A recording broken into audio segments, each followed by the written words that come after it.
আপনাকে কি করে ভালো না বাসি ইয়া রাসূলুল্লাহ। যখন আপনি আমাকে ভালোবেসেছেন সেই 1400 বছর আগে, যখন আপনি আমাকে মিস করতেন, আশা করতেন যেন আমার সাথে দেখা করতে পারেন, অথচ তখনও আমি জন্মই হইনি। সেদিন সাহাবীরা আপনার চোখে পানি দেখে বলল, ইয়া রাসূলুল্লাহ, আপনি কাঁদছেন কেন? আপনি বললেন, আমার ভাইদের খুব দেখতে ইচ্ছে করছে।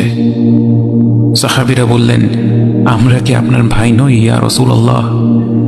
আপনি বললেন, না, তোমরা আমার সাহাবী। আমার ভাই হলো তারা যারা আমার পরে আসবে এবং আমাকে কখনো না দেখেও তারা আমাকে বিশ্বাস করবে। মৃত্যু শয্যায় শুয়ে আপনার অন্তরে এই চিন্তা ছিল যে আমাদের পরিণতি কি হবে। উম্মতি উম্মতি বলতে বলতে আপনি আপনার রবের নিকট ফিরে গিয়েছেন।